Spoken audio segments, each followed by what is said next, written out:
एक बार एयरपोर्ट जा रहे थे, बहुत ट्रैफिक था, फंस गए वहाँ पर, तो आपने सोचा कि इसका क्या सोल्यूशन निकाला जाए। इस तरह से और भी कई परेशानियाँ जब आप अपने जीवन में देखते हैं तो आप सोल्यूशन निकालते हैं।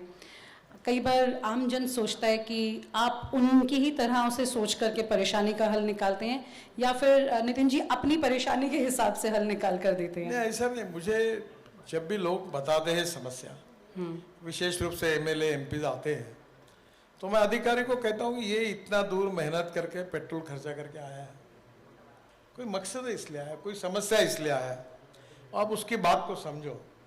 और इसलिए जो भी प्रॉब्लम बताता है तो हम करते। दूसरा, हम सुमोटो भी, अब मुझे पता है ये दिल्ली से गुड़गांव कितना खतरनाक है जाना। हाँ, 1.5 लाख पीसीज है। अब मेरे मन में है, अभी तक मैं उसकी घोषणा नहीं कर रहा हूँ। अभी मैं चेन्नई में नीचे में रोड, ऊपर में फ्लाईओवर, उसके ऊपर में फ्लाईओवर, उसके ऊपर में मेट्रो, ऐसा बना रहा हूँ। फिर पुणे में 40,000 करोड़ के फिर यही सिस्टम में बना रहा हूँ। फिर नागपुर में मैंने ऑलरेडी आशिया का रिकॉर्ड हो गया, नीचे में रोड, ऊपर में फ्लाईओवर, उसके ऊपर में मेट्रो। तो अब मैं ये सोच रहा हूँ कि ये जो रोड है, जो धौला कुआं भी मैंने सुधारा, ये मेरे कारण हुआ। हाँ, ये मैं रोज एयरपोर्ट पे जाते आते धौला कुआं में फंसता था। वो धौला कुआं में कभी नाम भूलूंगा नहीं, रास्ते में रोज आधा पौन घंटा बैठे थे। अभी वो एक पुलिस स्टेशन तोड़ना है। वो जो धौला कुआं से हम इधर रिंग रोड आते हैं ना, मुझे ज़्यादा दिल्ली मालूम नहीं है, वो एक पुलिस स्टेशन तोड़कर वो भी कॉर्नर अच्छा करने से वहाँ रिलीफ मिलेगा। तो अब उसके बाद में जहाँ से हमारा ब्रिज शुरू होता है, मैं सोच रहा हूँ कि ये 2 लेयर 3 लेयर बना है, जो डायरेक्ट आगे गुड़गांव के आगे निकल जाएगा ऊपर के ऊपर। तो नेचुरली फिर अभी इसमें 2.25 लाख पीस यूज है, पर हम उसमें अभी देखो ये जो द्वारका एक्सप्रेस है कि जो एक मूर्ति है ना बड़ी, वहाँ से एक नया फ्लाईओवर करके आप, वो शादियाँ होती है वो रोड पर, हाँ, जहाँ अंडरग्राउंड हमने टनल बनाया पूरा, वो शादियों में जाना बंद कर दिया था मैंने। वो पूरे रोड पर 5-6 बड़े ये है शादियाँ होती थी, हम कहाँ फंस जाते। अभी नीचे में 8 लेन रोड, ऊपर में 10 लेन रोड, उसमें फ्लाईओवर 6 लेन रोड, तो इतना बड़ा हो गया कि अब कोई भी शादी में आप जाएगी तो आप अटकेगी नहीं। सर लेकिन जितनी लेयर्स आप बता रहे हैं, ये विकास तो बहुत बड़ा है, लेकिन जो इन्वायरमेंटलिस्ट है उनका ये कहना होता है कि विकास कई बार इतना हो तो विनाश की तरफ जाता है। सुंदरलाल बहुगुणा जी के बारे में हम जानते हैं किस तरह से उन्होंने नदियों में भी बोला था कि आप डैम बहुत ज़्यादा ना बनाइए क्योंकि परेशानी आ सकती है। केदारनाथ की त्रासदी हुई तो सारे डैम भी इधर उधर हो गए और उसका कोई फ़ायदा भी नहीं हुआ था। तो ये दोनों चीज़ का संतुलन बहुत इंपॉर्टेंट हो जाता है सर, क्योंकि हम आज चर्चा भी सांस पर कर रहे हैं, पर्यावरण पर। तो ये विकास के साथ ये बैलेंस, जब भी आपके सामने कोई प्रोजेक्ट आता है तो what comes first in your mind, कि ये ग्रोथ, ये स्ट्रक्चर बनना चाहिए, या फिर इसी के साथ साथ ये ग्रीनरी जो है ये भी मेंटेन होते हुए बैलेंस रहना चाहिए? देखिए, डेवलपमेंट भी होनी चाहिए और इकोलॉजी एंड इन्वायरमेंट को भी प्रोटेक्ट करना चाहिए। अभी बादल फट गया, कितने लोग मर गए। अच्छा, बद्रीनाथ, केदारनाथ, गंगोत्री, यमुनोत्री लोग 6 महीने जाते थे, अब साल भर जाएंगे। तो दूसरी तरफ इन्वायरमेंट और इकोलॉजी को प्रोटेक्ट करना। अभी हम लोग electric cable car, ropeway, funicular railway बना रहे हैं अनेक जगह। 260 प्रोजेक्ट है हमारे पास। मैं हवा में चलने वाली एक 250 सीटर बस कर रहा हूँ, लाने की कोशिश कर रहा हूँ। मैं अभी दिल्ली से जयपुर इलेक्ट्रिक हाईवे बना रहा हूँ, ताकि केबल पर बस चलेगी, उसमें 150 लोग बैठेंगे, बिजनेस क्लास होगा, और दिल्ली से जयपुर 2.25 घंटे में होगा, और चाय कॉफ़ी नाश्ता भी मिलेगा। बिजनेस क्लास में लैपटॉप पर बैठ कर जाओगे, और टिकट रेट डीजल बस की तुलना में 30% कम होगा। तो नेचुरली लोगों का भी फायदा होगा, पर्यावरण के लिए प्रदूषण भी कम होगा। तो हमारा प्रयास यही है कि डेवलपमेंट मत करो, ऐसा कहना भी गलत है। हाँ। और डेवलपमेंट करते हुए पूरी इकोलॉजी इन्वायरमेंट को उध्वस्त करो, ये भी गलत है।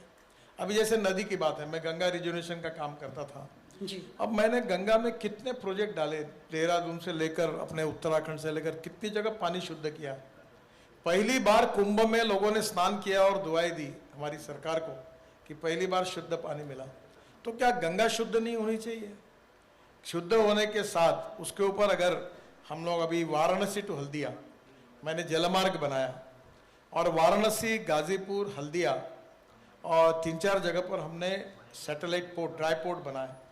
अब उसमें से आप देखिए कि मैंने एक प्रोजेक्ट तैयार करने के लिए कहा था, सब मेरे पास विभाग नहीं है कि दिल्ली से मथुरा यमुना में जलमार्ग बनेगा, मथुरा से इटावा होकर प्रयागराज, प्रयागराज से वाराणसी जलमार्ग बनाएंगे, वाराणसी से हल्दिया भी बन गया, हल्दिया से डायरेक्ट बंगाल के खाड़ी में जाएंगे तो ब्रह्मपुत्रा जुड़ेंगे, और ब्रह्मपुत्रा से डायरेक्ट हम लोग इंडोनेशिया, मलेशिया, चाइना, बांग्लादेश जा सकते हैं। और आपको बताता हूँ, बांग्लादेश के प्रधानमंत्री जी की रिक्वेस्ट पर मैंने बांग्लादेश में घुस के 250 किलोमीटर ब्रह्मपुत्रा में ड्रेजिंग कर दिया और जलमार्ग बनाया, फिर बराक रिवर में बना दिया। अब ये मैं ये मानता हूँ कि ये जलमार्ग बनने से आप समझ लो कि अगर रोड से जाने के लिए 10 रुपये खर्चा लगता है, रेलवे से जाने के लिए 6 रुपये लगता है, तो पानी से 1 रुपया लगेगा।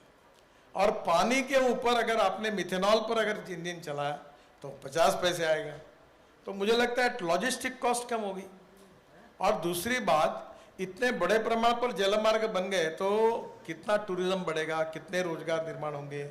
तो मुझे लगता है कि इन सब के पीछे हमारी इकोनॉमी मल्टीप्लाई होती है, और इसलिए इकोलॉजी एंड इन्वायरमेंट को भी प्रोटेक्ट करना और डेवलपमेंट को भी करना, इससे हमको जाना पड़ेगा। बिल्कुल सर, जो चीज़ें आप बता रहे हैं वो आम आदमी तक पहुंचते हुए उसमें वक्त भी लगेगा। सबसे बड़ी बात ये कि अभी आप एक बात बताइए कि इतने नदियों में बाढ़ आती है, कितने लोग बर्बाद होते हैं। क्या हमारे यहाँ रोड का सर्किट बन गया, हमारे यहाँ पावर का सर्किट बना, तो क्या हमारे यहाँ वाटर सर्किट नहीं बन सकता? जहाँ पानी नहीं है वहाँ बाढ़ में वो पानी हम डाइवर्ट करेंगे तो नहीं हो सकता। मैंने पोलावरम करके 60,000 करोड़ का एक बड़ा project water resource Andhra Pradesh को दिया। अब पोलावरम से 1300 टीएमसी पानी समुद्र में जा रहा है। तो मैंने योजना बनाई थी कि गोदावरी का पानी ये पेनार में, पेनार का कृष्णा में, और कृष्णा का कावेरी में, और कावेरी का लास्ट पॉइंट तमिलनाडु में अगर पानी जाता तो तमिलनाडु और कर्नाटक का झगड़ा मिटता और तमिलनाडु को पानी मिलता, और वो पानी समुद्र में जाने वाला है, झगड़े का तो कोई विवाद नहीं। मैं जब मंत्री था तो भारत और पाकिस्तान के बीच में करार हुआ, पहले मेरे मंत्री बनने के पहले ही 3 नदियां भारत को मिली, 3 पाकिस्तान को मिली।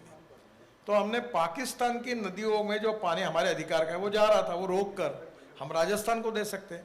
अब ये इंदिरा कैनाल जो है पंजाब और राजस्थान के बीच में, उसको मैंने 2,500 करोड़ रुपए देकर कॉन्क्रीटीकरण किया, तो राजस्थान के 8 डिस्ट्रिक्ट को पानी मिला।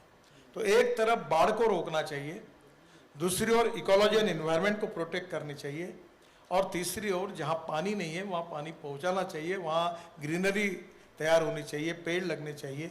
ऐसा इंटीग्रेटेड बैलेंस और इकोलॉजी एनवायरनमेंट को प्रोटेक्ट करने वाली डेवलपमेंट, ऐसा विचार करना ज़्यादा अच्छा होगा। सर, आप तो बहुत काम करते हैं, लेकिन कई बार ऐसे भी वीडियो सामने आए कि आप अधिकारियों को थोड़ा डांट रहे हैं, तो क्या वो काम नहीं करते हैं उस तरह से जिस तरह से आप सोच रहे हैं? इस पर मैं कुछ बोलूँगा नहीं। एक काम करना चाहिए, जो अच्छा काम करता है उसको सम्मान मिलना चाहिए, और जो काम नहीं करता उसको सजा मिलनी चाहिए। उसको सजा मिलनी चाहिए। सजा है ना उसको। तो ये तो देखो, financial audit is very important,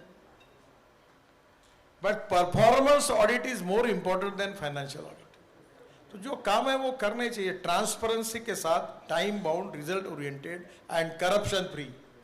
मैं 50 लाख करोड़ के काम अभी तक कर चुका हूं, एक भी आरोप नहीं हुआ, एक भी विवाद नहीं आया, ना कोई बोल सकता है मुझे कि किसी को पैसे देने पड़े। पर क्वालिटी के बारे में मैं स्ट्रिक्ट हूं।